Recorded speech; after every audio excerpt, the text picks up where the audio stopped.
Serà possible que no puc desactivar les miniatures ara? Bueno. No molesten, no pateixis. No, es veu molt petit. Ara les has desactivat, ara ja no es veuen. Bueno, pues venga, vamos allá. Arquitectura y neurociencia y percepción sensorial. Paso al castellano, bueno, cuando empiezo este tipo de charlas así genéricas, como os decía, en las que he intentado volcar tanto contenido, siempre empiezo, sobre todo con mis alumnos, que la mayoría tienen entre 20 y 30 años, siempre empiezo con esta pregunta, ¿no? Para refrescar un poco lo que estudiamos en la escuela, y es, ¿qué estudia la neurociencia? Y lo que me suelen contestar, la mayoría, pues tiene que ver con esto. Me suelen contestar que estudia el cerebro. Y si profundizamos un poco más, me dicen que estudia el cerebro, la mente, cómo nos comportamos, cómo actuamos, cómo pensamos, cómo nos relacionamos. Y un paso más allá ya empezamos a hablar del sistema nervioso. Y como sistema nervioso ya empieza a aparecer el cuerpo. Y yo voy a centrar toda la charla de hoy en estos temas. Es que para mí la neurociencia es importante en tanto que relaciona la mente con el cuerpo. Yo hace muchísimo tiempo que me intereso por la neurociencia, desde que veía hace un montón de años el programa de Eduard Punset sobre divulgación neurocientífica, sobre todo, que era Redes, seguro que muchos de vosotros lo veíais, pero el punto en que me intentó interesar relacionado con la arquitectura fue cuando descubrí pues, a Antonio Damasio, que es un gran neurobiólogo y divulgador, que escribió este libro, que su título ya es una declaración de intereses, que es El error de Descartes, y en el que él viene a decir que, bueno, Descartes dijo aquello tan famoso de pienso, luego existo, y él de aquí sacó la teoría de la síntesis del cuerpo, que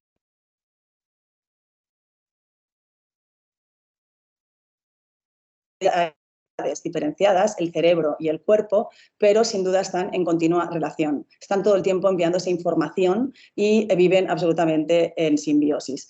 Y eso fue bastante novedoso en el momento. Y luego, bastante tiempo más tarde, otra neurocientífica que ahora, bueno, es bastante mediática, creo que hasta aparece en televisión pública, es Nazaret Castellanos. Ella tiene este libro fantástico también de la neurociencia del cuerpo y suele decir en todas sus charlas que es muy interesante comprobar cómo cuando estamos en una situación de estrés o de extrema felicidad, o puede ser como los extremos sobre todo, ¿no? Tanto por positivo como por negativo, pues que muchas veces el cuerpo conoce lo que nos pasa antes de que la mente se dé cuenta.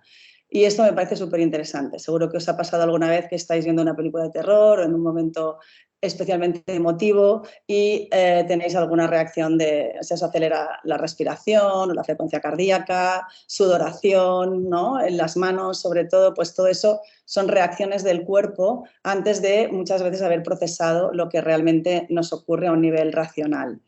Y bueno, esto abre esta otra línea para mí como de investigación y reflexión casi filosófica que llamamos cognición extendida y tiene mucho que ver con este cuerpo nuestro, que es nuestra primera arquitectura, esta primera relación con nosotros mismos y con los objetos que nos rodean, y cómo después del cuerpo y el objeto viene el espacio, y al final se trataría como de entidades porosas, permeables, y que al final todo está absolutamente relacionado. Y aquí os dejo dos libros más que hablan muy bien de estos temas, que este lo he leído hace muy poquito, Habitarse el cuerpo como lugar, de Laura Barros, que habla de cómo el cuerpo también está siendo transformado en nuestra sociedad moderna, cada vez lo modificamos más desde genéticamente, ya incluso hasta operaciones quirúrgicas, con prótesis, también yendo al gimnasio incluso, ¿no? Y ella lo que establece es que al final, si los cuerpos son tan cambiantes y tan poco permanentes, quizá deberíamos hablar desde la arquitectura de cómo habitar esos cuerpos cambiantes. Y bueno, da un montón, es un libro muy pequeñito, pero da un montón de referencias y de artistas o arquitectos que han investigado por esas líneas, y son muy interesantes para lo que sucede muchas veces, ¿no? Que cuando profundizamos en los temas se va abriendo una especie de pensamiento arborescente, y hay muchos temas de los que tirar en este libro. Y luego está también Los ojos de la piel, que este libro lo leí al poco de acabar arquitectura y no lo entendí tanto, y ahora lo he entendido mucho mejor. Juhani Palasma tiene una visión muy crítica con que la arquitectura hoy en día se está transformando mucho justo en la imagen perfecta de esa foto, ¿no? En revistas, publicaciones en Instagram, Pinterest, evidentemente. Y bueno, él con este libro hace una declaración de intenciones de que en realidad la arquitectura la sentimos con todo el ser, con todo el cuerpo también, ¿no? Y que el órgano más grande que está en contacto, en mayor contacto con esa experiencia arquitectónica es la piel. Entonces, por eso se llama así. Él habla de hapticidad, que viene a ser así como una sensación de recibir por la vista todo aquello que tiene que ver mucho con la textura, con el tacto. Y bueno, también os animo a leerlo.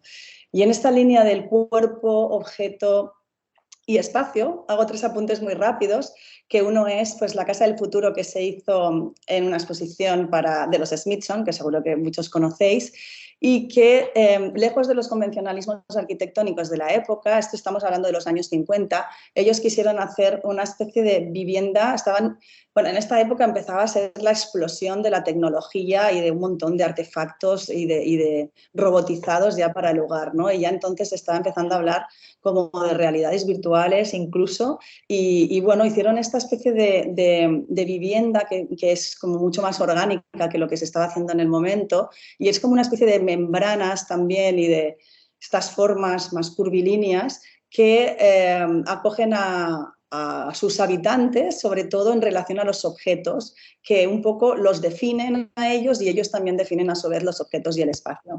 Bueno, el estilismo lo hicieron con un diseñador muy famoso de la época. Yo los veo ahora y claro, es muy fácil también tener cierta visión un poco crítica cuando lo ves décadas mucho más tarde, pero cuando veo estos espacios, me están hablando de cómo nos fusionamos con el espacio y con los muebles, me falta un poco de comodidad, ¿no? De confort en estos espacios tan estudiados y tan impolutos también. Y como también creo que lo que espero despertar con esta charla de hoy es como una visión crítica y un poco de debate, pues yo cuando veo estas fotos no puedo evitar relacionarlo también con esta película, que seguro que muchos de vosotros conocéis también, que al final es una parodia de todo esto que se estaba produciendo, porque además es más o menos de la misma época, que al final, en lugar de ser recogidos por nuestras arquitecturas, por los espacios que creamos, a veces parece que somos como un intruso, ¿no? Como que esa arquitectura y ese mobiliario tan ultra diseñado casi que nos expulsa. Os pongo algún otro fotograma de cómo a veces hacemos como esa línea sinuosa, que trazamos un camino y al final les complicamos a 2 vecinas su encuentro en el jardín, ¿no? Bueno, otro fotograma del tipo de arquitectura de la película.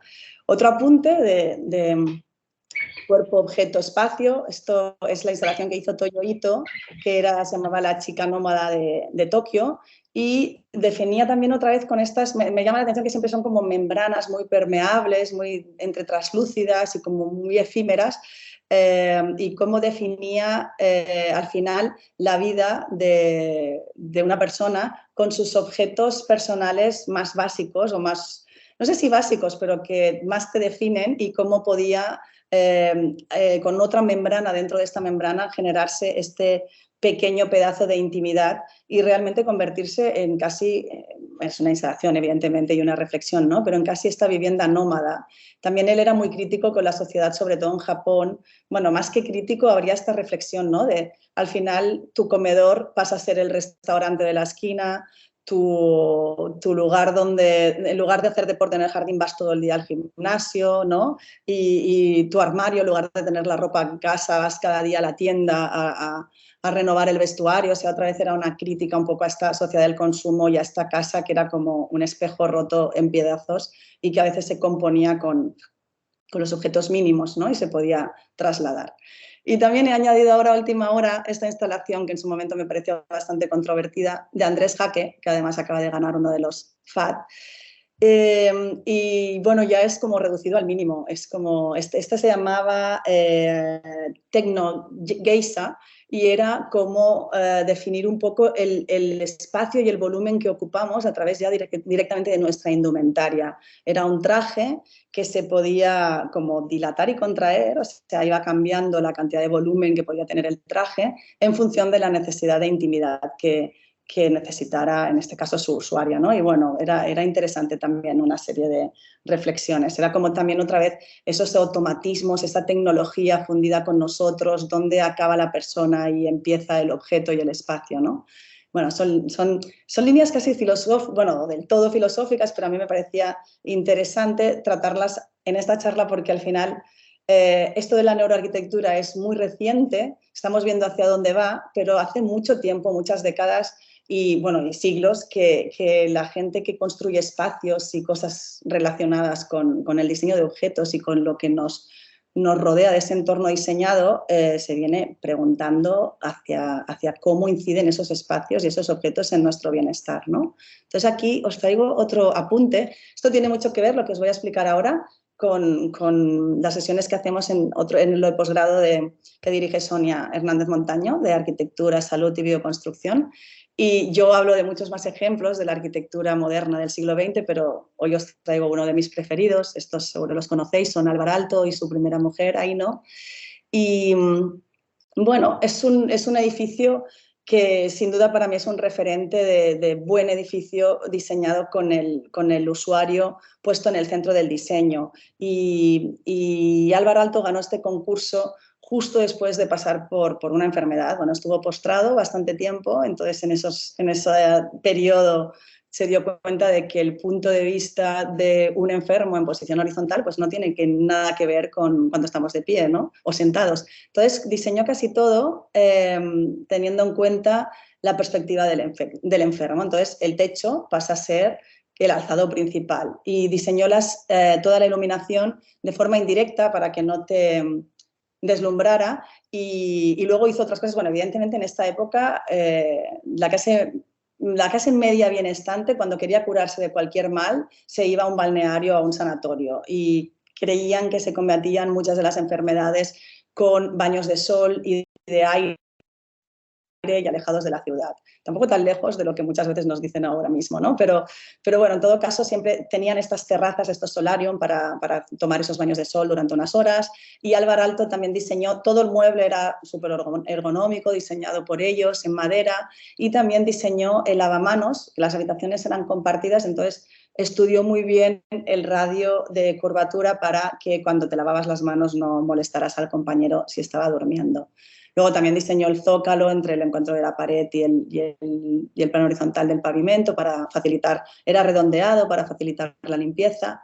Y bueno, es un ejemplo. En este libro de Beatriz Colomina encontraréis muchísimos más ejemplos de esta arquitectura moderna que a mí nunca me lo explicaron en arquitectura, o no lo recuerdo, también podría ser, pero desde luego no se le daba tanta importancia a que también fue una reacción para a través de la arquitectura buscar ese bienestar y esa salud, porque bueno, era una época muy convulsa entre guerras, pandemias, y Beatriz Colomina en su libro establece también que el descubrimiento de los rayos X, el ver a través de la piel, esta es la primera radiografía de Ronta, que es la mano de su esposa con la alianza, pues ella establece que a partir de ahí es cuando empezó a obsesionarse también la sociedad moderna con ver a través del cristal, ver a través de la piel del edificio. No conocían, supongo, todo el tema de la radiación, pero bueno, les dio por radiografiar todo lo que estaba a su alcance. Y os animo también a que leáis ese libro. Y bueno, entonces aquí, pues los que me hayáis escuchado en otras ocasiones, esto igual ya lo habréis oído, pero yo creo que para hablar de esto no podemos dejar de mencionar como el primer edificio que, aunque en esa época no se llamaba neuroarquitectura, pues es lo que hemos consensuado entre las personas que estamos como interesándonos en estos temas, de que puede ser un hito para empezar a hablar de esto. Esto es el científico Jonas Salk, que estaba intentando formular la vacuna de la polio y trabajaba en un sótano en malas condiciones de asoleo, ventilación, etcétera, etcétera, y bueno, pues estaba ahí obturado, no daba con la formulación de la vacuna y entonces decidió hacer un parón y viajar para airearse, ¿no? Y entonces, como muchas veces hacen los americanos, viajó a Italia y se hospedó en el convento de San Francisco de Asís. Y dicen que mientras paseaba por su claustro, rodeado de este paraje maravilloso de naturaleza y de aire limpio, etcétera, se dio cuenta, en ese momento fue consciente de que si el entorno era afable y estaba en un lugar muchísimo más enriquecido de lo que nos resulta agradable al final, ¿no? Pues que su conocimiento fluía muchísimo mejor.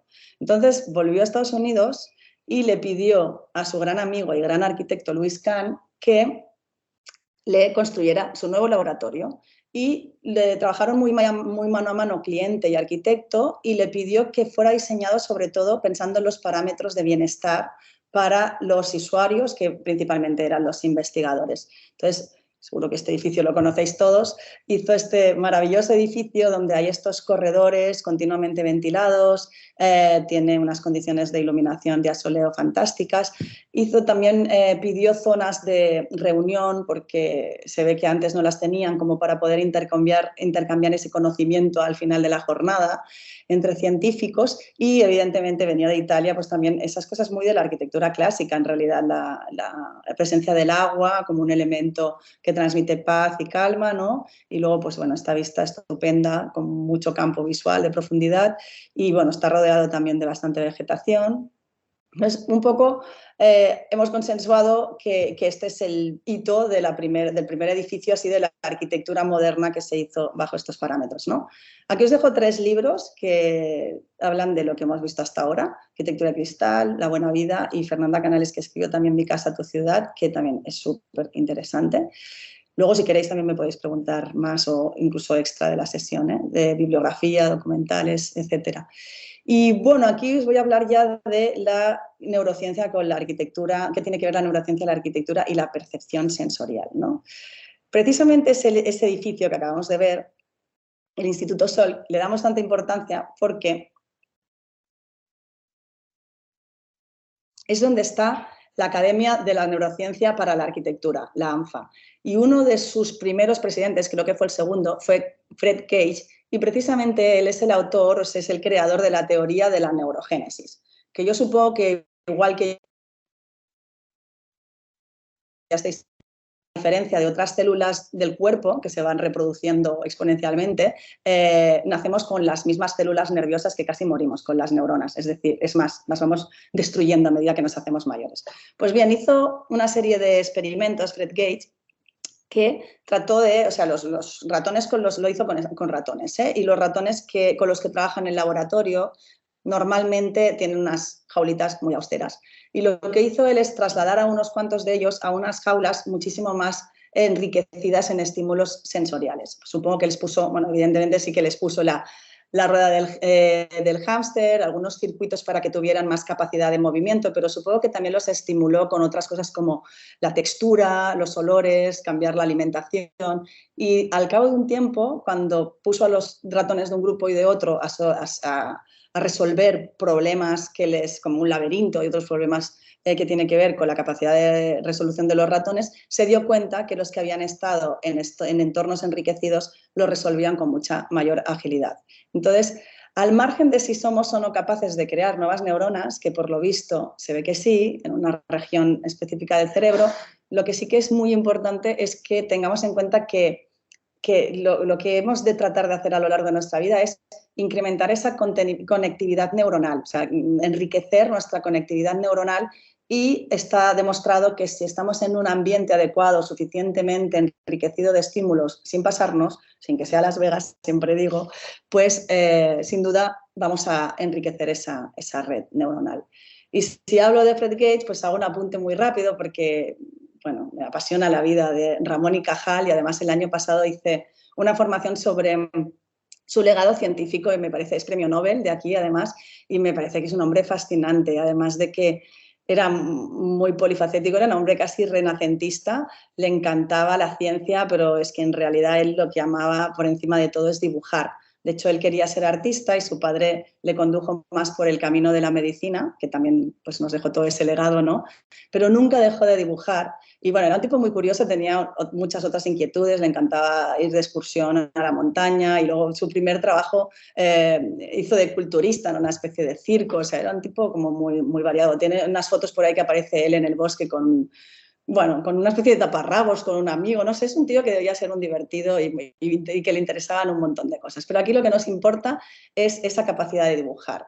Y él, gracias a su observación con un microscopio muy rudimentario, lo que había en la época, pues se dio cuenta, y con las tensiones de Golgi se dio cuenta que en contra de lo que se creía hasta ese momento, que el cerebro era como una amalgama de las células nerviosas, de las neuronas que estaban todas enganchadas, se dio cuenta que en realidad están separadas por unas milésimas de milímetros y que ahí es donde se producía realmente la comunicación entre las neuronas con ese impulso eléctrico, ¿no?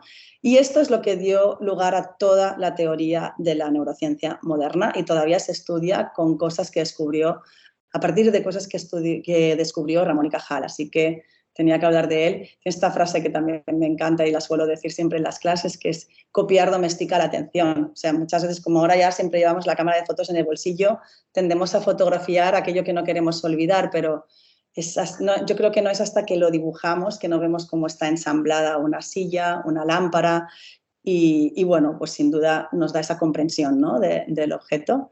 Esto también son unas imágenes de la exposición que hubo el año pasado de cerebros aquí en Barcelona, que bueno, son imágenes de ciencia que para mí están ya casi más cerca del arte. Estos son las tinciones de Golgi evolucionadas y los grupos de neuronas se tiñen con diferentes colores, porque si no sería todo como un batiburrillo, y al final generan estas imágenes tan, bueno, tan sugerentes, ¿no? Y siguiendo con el dibujo, esta semana precisamente he escrito un artículo sobre esto, pues que el dibujo, yo antes me refería más al dibujo a mano alzada sobre un papel, pero ahora cada vez tengo más alumnos, y yo también lo hago a veces, que dibujan sobre una tablet, pero está bien, no importa tanto el soporte, lo importante para mí aquí es el gesto de la mano y cómo está comunicado ese gesto de la mano y del objeto que utilizamos con nuestro proceso intelectual.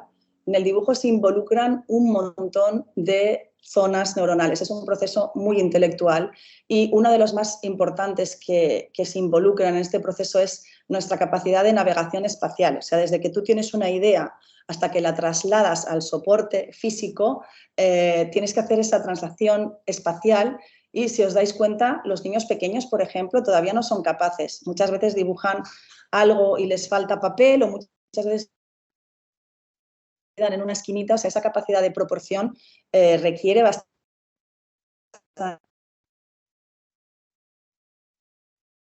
diagnosticar algunas patologías cognitivas, como por ejemplo la ataxia motora. Pero bueno, yo no me enrollo más, digo que dibujar a mano es algo que es difícilmente superable de otra manera. Igual que la lectura.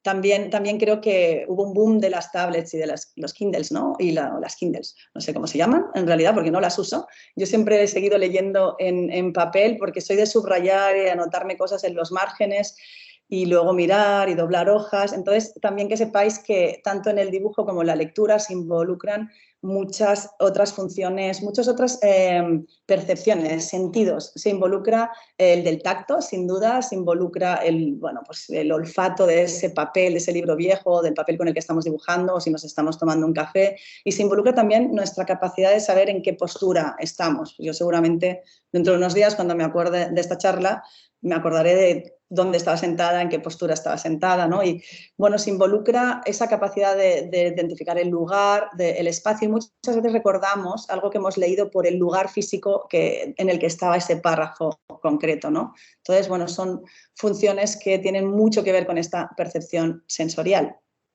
Y aquí también un poco lo mismo que estudiamos que las neuronas casi nacíamos con las mismas o incluso con más de las que moríamos, aquí yo creo que casi todos los que estaréis escuchando habréis estudiado los 5 sentidos aristotélicos, que ahora a ver si me salen así rápido, es la vista, el que más usamos, el olfato, el oído, el gusto y el tacto. Pues bueno, esto los científicos llevan muchas décadas, muchísimo tiempo intentando ir un paso más allá o muchos pasos más allá.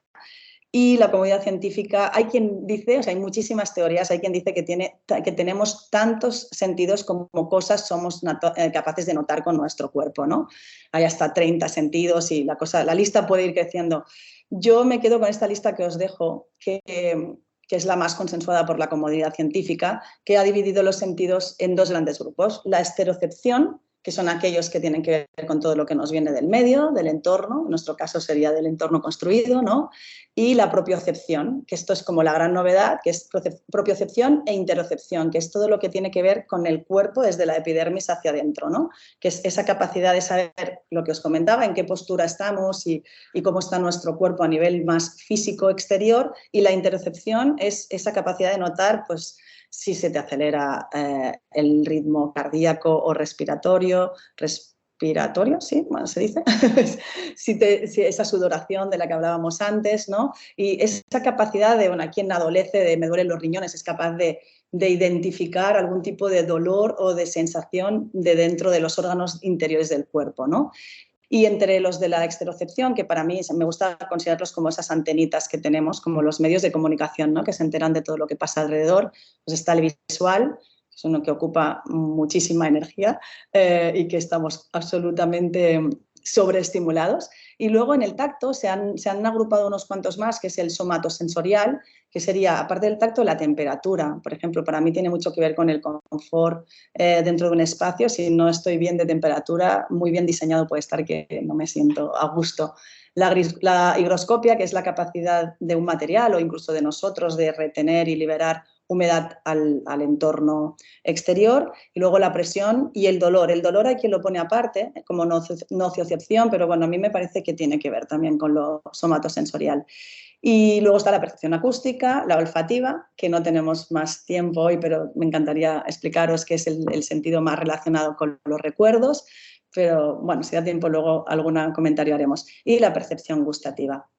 Entonces, todo esto, pues yo ya con un poco este camino que estoy abriendo del cuerpo, el objeto, el espacio, que tendemos cada vez más como a fusionarnos y que al final somos esos organismos vivos que vivimos en simbiosis y que nosotros nos nutrimos o nos afecta tanto el espacio en el que estamos en un momento determinado como al revés. Nosotros también dejamos huella en ese espacio por el que hemos pasado o el que hemos habitado, ¿no? ¿Y cuál es la gran revolución a día de hoy? Pues que todo eso se puede medir, que para mí no es lo más importante para ir como en esta línea de este enfoque de la profesión, pero sí que está siendo una revolución y sin duda es lo que ha hecho despuntar a la neurociencia en relación a la percepción del espacio, ¿no? Y para eso, os explico muy brevemente, pues disponemos de un montón de dispositivos tecnológicos, que este sería el traqueo ocular para medir esa reacción del ojo, ¿no? De cuando nos sorprende algo, cuando nos cuando tenemos la expresión que damos es bastante que nos reconocemos por la expresión facial, si estamos alegres, si estamos tristes, si estamos enfadados, ¿no? Sería otro de los dispositivos utilizados. Luego está también la frecuencia cardíaca, que ya hemos comentado, la respuesta galvánica a la piel, de la sudoración. Luego está también la respuesta, o sea, esto es la frecuencia, esto se utiliza para hacer oximetrías, que es también la capacidad de respiración, sería un poco la frecuencia de los pulmones y se utiliza mucho también en casos de gente que mientras duerme hace apneas, etc. Y luego ya más dentro de la neurociencia, de lo que estudia ese cerebro, estarían los EEG, que es el electroencefalograma, estoy espesa con algunas palabras, que sin duda, bueno, dibuja esta serie de diagramas y sin duda hay que tener muchos conocimientos para saber lo que esto significa. Para mí es chino. Pero bueno, lo que es muy interesante es que tenemos un laboratorio aquí en Barcelona, al pie del Tibidabo, que ha diseñado este gorro que está ganando un montón de premios y está paseándose por todo el mundo, que es el Enovio. Tienen dos gorros, uno más de uso y ámbito clínico y este que están usándolo cada vez más para medir ese comportamiento de las áreas neuronales en relación a la percepción espacial de lugares, tanto interiormente como del espacio exterior, y luego traducirlo a estados emocionales. Y eso es una línea también está abriendo muchas líneas de investigación interesantes. Y luego, pues lo más llamativo, que son estas imágenes de resonancia magnética funcional, ¿no? Que cuando empezaron a aparecer, bueno, revolucionó un montón también la neurociencia y nos volvimos un poco locos con estas secciones del cerebro, ¿no? Pero bueno, para mí lo importante, que quiero que os quedéis con esto y para desengrasar lo que he explicado hasta ahora y un dibujo un poco más de escuela de primaria, es que todo está totalmente relacionado y que cualquier cosa que nos pasa, pues vamos a tener una respuesta a nivel pulmonar, a nivel cardio. O sea, aquí he cogido el ejemplo de la respuesta al estrés, ¿no? Que es algo que cada vez abunda más en nuestra sociedad, pues vamos a tener respuesta a los pulmones, como os decía, en la frecuencia, se va a intensificar la frecuencia cardíaca, Vamos a tener respuesta también de adrenalina, por supuesto, que se va a generar, bueno, se va a generar una mayor presión sanguínea. También vamos a tener una respuesta dels budells, de los intestinos, seguramente del aparato digestivo y, bueno, pues de todo. Al final nos va a acabar afectando también esa inflamación cuando hay un exceso de cortisol y vamos a estar en un estado de neurosis casi, ¿no? Como de alerta todo el tiempo y estará nuestro cuerpo y nuestra mente totalmente alterados. Entonces, bueno, también para las cosas positivas creo que serviría el mismo esquema de que nos produce una alteración de casi todos los órganos de la piel. Y, por supuesto, en este esquema me faltaría también la reacción del traqueo ocular, o sea, de la dilatación de la pupila y la expresión facial, absolutamente, y de la piel, está absolutamente conectado con eso también. Entonces, bueno, yo aquí, sin pretender que sea una lista, porque para mí, no sé si me sucede que cuando más me acerco a algo, más dudas me genera, ¿no? Voy aprendiendo una cosa y me da la sensación que desaprendo 5. Y bueno, esto de la neuroarquitectura, pues a veces tengo sentimientos encontrados porque vas leyendo papers, vas intentando estar al día de todo lo que se genera, pues lo que recoge el ANFA, otras charlas, y vas a un congreso internacional que viene pues la creme de la creme y te explican todo lo que se está haciendo en este ámbito. Y al final, pues hay bastante poca evidencia científica, pero bueno, yo me voy haciendo mi listado y lo intento incorporar a mis proyectos. Y aquí siempre digo, o sea, para mí es un error si planteamos la neuroarquitectura como un sistema para aprender a proyectar, ¿no? O para mí sería un error explicarlo en las escuelas como algo sustituto que nos pueda servir para proyectar desde otro lugar. O sea, para mí en realidad lo más importante que tenemos en nuestra profesión es el proceso proyectual y la construcción de las obras, es el ensayo y el error. Y nos ha dotado, pues no sé si esta formación o la vida o el universo de una cosa maravillosa que es nuestra capacidad de observación y de curiosidad. Entonces, creo que lo más importante es que nos impliquemos mucho con las personas para las que hacemos nuestros edificios, que volvamos a ellos, que veamos qué cosas que hemos propuesto han sido utilizadas como nosotros pensábamos y qué ha sido un poco un fracaso o se ha utilizado de otra manera. Pero bueno, no quería dejar de decir esto, pero a pesar de ello me voy haciendo mis listas como resultado de esos papers que leo, de esa evidencia científica, ya venga de la neurociencia o en general también de la psicología ambiental o del ámbito científico y psicológico y a veces filosófico también. Y bueno, entonces aquí tendríamos parámetros que nos influyen, la proporción y la forma. Hay varios estudios que establecen que las alturas mayores nos inducen a un pensamiento más abstracto, más creativo y que los espacios más recogidos nos inducen a un pensamiento más concreto y más de recogimiento. Esto yo creo que a un buen observador pues también se le ocurre. Luego el orden es muy importante, esto siempre se lo digo a mis alumnos, cuando tengáis que estudiar, la mayoría de las personas necesitamos que todo esté un poco ordenado a nuestro alrededor porque el cerebro procesa todo lo que ve, está todo el tiempo en funcionamiento. Entonces, si dejamos un entorno un poco relajado y ordenado, podremos el focus allí donde lo necesitemos. Iluminación natural y artificial, esto seguro que ya todos habéis oído hablar de la iluminación circadiana, materialidad y color, tiene mucho que ver también con la vegetación, con esa biofilia, que es la necesidad que tenemos en general de estar en contacto con todo lo natural. Es que al final no hemos evolucionado tanto nosotros como lo ha hecho el medio en el que vivimos. Entonces, al final hay como una especie de necesidad de resonancia de volver a lo que éramos en un inicio, el entorno que teníamos en un principio, ¿no? Esos materiales de piedra, madera y pocas cosas más. El barro, la tierra, ¿no? Luego el olfato, que está muy relacionado con la memoria. Estoy segura que a muchos os pasa que entráis a un sitio y dices, wow, me recuerda o a casa de mis abuelos, o me recuerda a tal persona, o a tal momento de mi vida, ¿no? El olfato es el único sentido que no pasa por el filtro del tálamo, entonces tiene esa capacidad de conectar con nuestra cajita de los recuerdos, que no es una cajita, que se van regenerando cada vez que construimos un recuerdo, pero bueno, está muy, muy relacionado. Y luego, pues el oído, vibraciones, ruidos, todo lo que nos moleste es el gran generador del cortisol, que es la hormona del del estrés, así que el ruido lo llevamos muy mal en general en nuestra profesión. Se trata, bueno, las últimas ferias a las que estoy yendo hay mucho panel acústico, pero es mucha medida correctora, falta un poco esa sensibilidad desde el principio y bueno, la música estaría como en el otro sentido si se utiliza bien.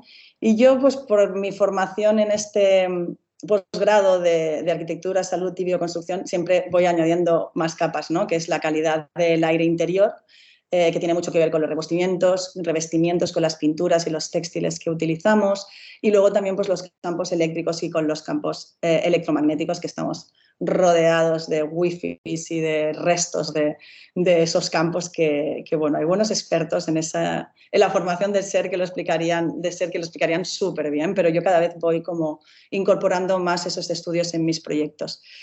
Y hasta aquí un poco la primera parte de la charla, voy a ver un poquito más. Y es muy extraño porque no os veo a nadie, pero bueno, yo tiro millas. A ver, miro un poco bien cómo vamos de tiempo. Y ahora ya en la segunda parte y recta final os voy a hablar de un encargo que tuve en Neurona Lab el año pasado para hacer el 080 Fashion Week. Supongo que todos lo conocéis, es la semana de la moda. Y bueno, nos lo encargaron un poco porque conocían esta pasión nuestra por incorporar esos entornos, esos efectos sensoriales en los espacios, esos entornos enriquecidos y trabajar más allá de lo material, ¿no? Con todo, a mí me gusta llamarlo lo intangible, con eso que no se ve pero se siente. Entonces nos lo encargaron a Neurona Lab y el proyecto lo hice con Rubén Casquero. Y bueno, el recinto donde se suele celebrar la Semana de la Moda es maravilloso. ¿Qué decir de la Fundación Sant Pau? Pero claro, cuando empezamos a hablar con el diseñador que quería hacer aquí su instalación efímera, pues bueno, ahora entenderéis un poco la dificultad que tuvimos porque él tenía los siguientes valores, su marca, que nos sedujeron mucho desde el principio, y os pongo esta foto de ediciones anteriores. Si habéis estado alguna vez en un desfile, pues normalmente son así. La gran pasarela y los cuerpos cuasi perfectos, como muy ensimismados, y la gente fuera mirándolos como si fueran deidades y el resto, pues la plebe, ¿no? Y durante muchísimas décadas y mucho tiempo han seguido siendo así. Se han incorporado pantallas de LED, se ha ido incorporando pues al mismo nivel la pasarela que los espectadores, pero bueno, no había muchos más cambios al margen de esto, ¿no? Y entonces, el diseñador en unos cuantos meses, pero sobre todo construirlo en 4 días. Y el efímero tiene su estrés mayor que la obra que no es efímera. Y bueno, cuando nos explicó los valores de marca, pues nos empezó diciendo que evidentemente pues está la sostenibilidad en ello, pero ahora os explicaré cómo consiguen ese valor, más allá de los materiales que puedan ser reciclables, etcétera, etcétera. La inclusión de género, inclusión racial, evidentemente también. Pero lo más potente que nos explicó es que ellos generan este valor de sostenibilidad. Bueno, no es lo más potente, es una de las cosas potentes, con el hecho de producir bajo demanda. Esto lo están haciendo ya algunas marcas porque, no sé si sabéis, pero las marcas más top tienen excedentes de colección y muchas veces por no mal venderlo lo acaban quemando. O sea, generan muchísimos residuos también, como la construcción. Entonces ellos solo construyen bajo demanda. Tienes que ser un poco paciente, pero bueno, se supone que es una pieza que vale la espera, ¿no? Y luego además tienen también solo un patronaje y lo que van cambiando son los tejidos, siempre con esta línea naranja que es su color distintivo, ¿no? Y bueno, además de todo ello, pues solo un patronaje para una colección, pero todavía más osado, solo una talla. Eso es muy interesante si lo queréis seguir en redes porque yo creo que es muy potente lo que está haciendo con su marca. Y con esta talla, él dice que si está bien hecha la prenda, debería sentar bien a todo el mundo, ¿no? Entonces aquí veis el mismo abrigo puesto en 5 mujeres muy diferentes, ¿no? Y además ellos tienen una frase muy bonita, que cuando nos explicaron ya dijimos, bueno, pues vale, ¿qué hay que hacer? Que es que nunca la moda debería servir para ocultar un cuerpo, porque los cuerpos son bonitos tal y como son. Y bueno, y además debería servir la moda para hacernos la vida más afable, no al contrario, ¿no? Y entonces yo dije, wow, es lo que yo pienso de la arquitectura. Y bueno, aquí veis el mismo abrigo puesto en otra persona. Y claro, ¿Cuál fue el reto? Pues que el entorno de Sant Pau es maravilloso, pero que es todo lo contrario a lo que él quería hacer. Él quería construir una especie de templo tecnológico de la moda. Además nos empezó a explicar que la quería presentar, que ya estaba dentro de Metaverso y esta nueva colección la quería presentar en digital, que tenía un artista visual que estaba diseñando el mismo espacio que nosotros proyectábamos en 3D, pero él lo estaba haciendo en realidad virtual, 360 grados, experiencia inmersiva. Bueno, para mí en ese momento eran un poco palabras mayores, ahora ya me he ido familiarizando. Y bueno, entonces nosotros lo que hicimos es, bueno, ¿cómo creamos ese templo tecnológico en un entorno tan tectónico y como tan del modernismo catalán, ¿no? Con esa ornamentación y con ese empaque de una arquitectura de tanta calidad, ¿no? Y bueno, entonces, además, como hacemos el reclamo de conducir a la gente desde el exterior hasta el pabellón. Entonces, lo que pusimos fueron estos avatares que están hechos a partir de cuerpos reales y los pixelamos así en el color naranja de la marca y te conducían, bueno, aquí os explico un poquito los planos antes de lo que se estaba comentando, que hicimos este espacio dentro del espacio, construimos una membrana con telas blancas, más telas como muy vaporosas. Otra vez queríamos conseguir esa sensación de membrana permeable, como que ocurre algo también entre el espacio más tectónico y el más ligero. Y este es como los 3 espacios, era como 3 cápsulas, 3 membranas dentro del gran pabellón, recorridos por esta alfombra naranja, como sus prendas de ropa, y además lo más importante es que el recorrido lo iba a hacer el usuario, de modo que el protagonista de esta experiencia relacionada con la moda no era el maniquí, sino que era todo el mundo que iba a ver la instalación, ¿no? Y bueno, con estas ideas la sección, otra vez jugamos, otra vez pues con esta aportación de lo que os he explicado hasta ahora, de contraer el espacio para luego dilatarlo, para luego volverlo a contraer y hacer esas transiciones de espacios, ¿no? Entre los 3 principales. Y bueno, todo esto muy orquestado por lo que él quería conseguir. Así es el pabellón como estaba, es el pabellón de Nuestra Señora del Carme, que está todavía pendiente de rehabilitación. Y cuando yo lo vi, pues no sé si conocéis mis proyectos, pero a mí me encantan las paredes desconchadas, ese rastro de los azulejos, estas huellas del paso del tiempo, ¿no? Pero estaba claro que aquí había que esconderlo todo para conseguir ese templo tecnológico. Entonces lo que hicimos es trabajar con una superestructura, que es muy habitual en efímero, con estos sistemas, que se construye todo abajo y luego se levanta, y pues lo vestimos todo, ¿no? Con sus telas. Y construimos la segunda habitación, es una habitación de pantallas de LED que habíamos trabajado alguna vez en plano, pero no en espacio entero, y la esquina tuvo sus dificultades, pero bueno, el resultado estuvo bastante bien. Aquí veis como toda esa pantalla envolvente, como la proyectábamos. Y pues esta es la imagen final. Hicimos como una campaña también de branding con ese color naranja, que por no poner una lona con la marca del diseñador y embrutecer la arquitectura, pues la teníamos de naranja. Y a mí me gusta esta imagen porque parece como algo eclesiástico, casi, y muy en contraste con lo que luego iba a suceder en el interior, ¿no? Aquí están los avatares con Louis Rubí, que es el diseñador, y la cola para entrar al espacio.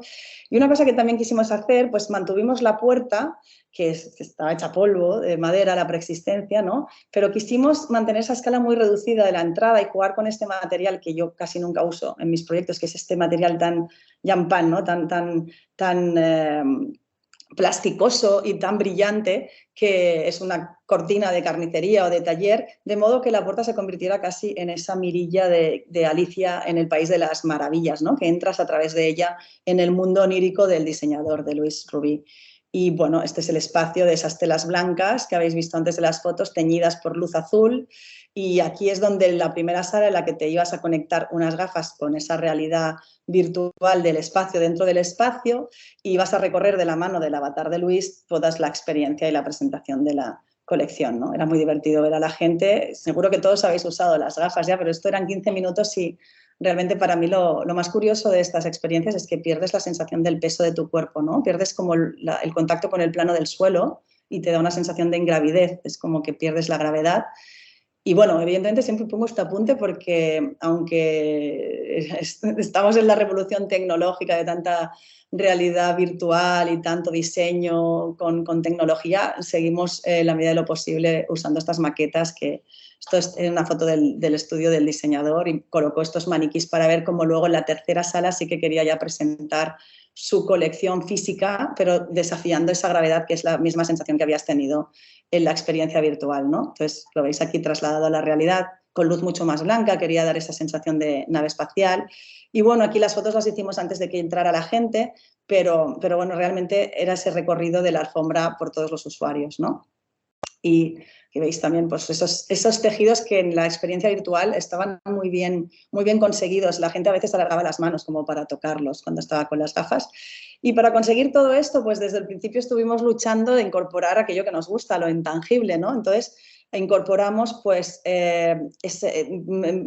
vaporizamos, o sea, proyectamos partículas de vapor que generan como una atmósfera muy densa, que parecía que entrabas casi como en un templo, que es lo que él quería, ¿no? Y da esa sensación que os hablaba antes de apticidad, como de casi tener la sensación de textura a través de lo visual, ¿no? Y de humedad también. Y luego también pusimos, con la acústica jugamos con unos sonidos binaurales que son muy envolventes más que los estéreo, y me recordaba un poco a esos sonidos de los bong, de los budistas. Y luego, pues para rematarlo, también jugamos con el olor y lo que hicimos es esencias naturales, o sea, quemamos directamente palo santo y lo reforzamos como con unas vaporizaciones también de esencia natural, que recuerda al palo santo bastante también al ambiente de una iglesia. Entonces, con todo esto realmente entrabas a un mundo que no tenía nada que ver con el exterior, y durante el tiempo que estuvieras dentro, pues estimulabas esa percepción sensorial a la medida de lo posible, sin que llegaras a ser demasiado perturbadora, obviamente. Y esta última imagen también os la pongo porque, curiosamente, esto de trabajar con el espacio físico y virtual simultáneamente se está utilizando bastante en neurociencia. Están haciéndose estudios donde se simula, o sea, se diseña virtualmente, por ejemplo, un aula de una escuela en uso docente para finales de proyectos en docencia, y entonces se miden fisiológicamente las reacciones de los usuarios. Entonces, cuando tienen una correlación de las sensaciones que ha producido el espacio real con el virtual, cuando hay un match, entonces se van al laboratorio y empiezan a cambiar, o sea, a jugar con el diseño de algunos parámetros concretos. Por ejemplo, la proporción de la altura, la proporción de la luz, los colores, muchos parámetros aislados. Evidentemente, yo aquí, es una de las dudas que se me genera, pienso que nunca la experiencia arquitectónica va a ser equivalente a ponerte unas gafas, o al menos no de momento, ¿no? Pero sí que está siendo una línea de apertura de ese conocimiento, de obtener unos datos bastante objetivos de la reacción con las personas. Nos está sirviendo para diseñar un buen comedor escolar, que nos alejemos de ese típico comedor ruidoso que muchas veces diseñamos muy bonito a nivel lumínico y de proporción arquitectónica, pero que cuando lo llenas de niños es un sitio que te quieres salir corriendo, ¿no? Y bueno, es una línea que se está utilizando y que cada vez va más.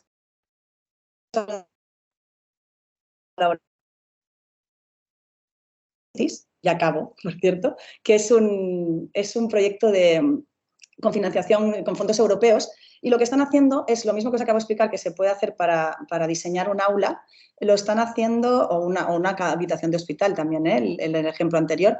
En este lo están haciendo para estudiar el recorrido del usuario a través de algunas ciudades, o sea, para analizar y mejorar la experiencia del usuario en las ciudades. Os pongo el ejemplo de Lisboa, donde se cogen dos grupos de personas, o bueno, el mismo grupo se le hace hacer la misma experiencia y luego se van alternando otros grupos, y se les hace recorrer un itinerario prefijado con todos esos dispositivos que hemos hablado. Bueno, aquí exactamente se usan estos, se están usando traqueo ocular, se está utilizando la respuesta galvánica de la piel, se está utilizando la frecuencia cardíaca, que todos estos serían los fisiológicos, y luego se está utilizando el enovio, que os he explicado antes, para medir el comportamiento de las áreas cerebrales.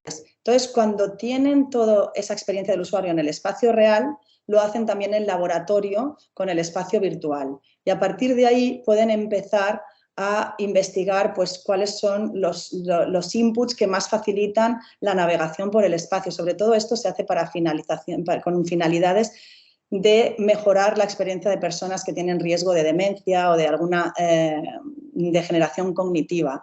¿Y qué pasa? Que está muy, muy relacionada la navegación espacial con nuestra memoria. De hecho, es una de las cosas que perdemos cuando empezamos a fallar la memoria, es la capacidad de orientarnos en el espacio. Entonces, si podemos estudiar a través de todos estos datos fisiológicos y también neuro, ¿no? Cómo podemos mejorar la experiencia de estas personas, pues a mí me parece que es maravilloso. Que por supuesto no es lo mismo la experiencia en laboratorio que en la ciudad y que no debemos de sustituir todo esto por nuestra capacidad enorme de observación, pues sí, pero está ayudando muchísimo. Yo estoy esperando encarecidamente a tener resultados de estos estudios, pero sin duda van a ser muy interesantes.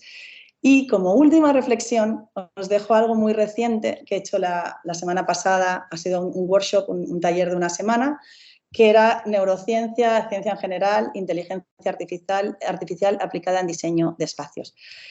Y aquí os dejo este gráfico. No os voy a hablar del estudio porque es aburrido y no es uno de los estudios que más me gustan, pero sí que os dejo el gráfico, que es el gráfico de Gartner, porque creo que nos está ocurriendo un poco esto con la neuroarquitectura, ¿no? Que es como que ocurre con muchas cosas, con casi todo en general, las novedades.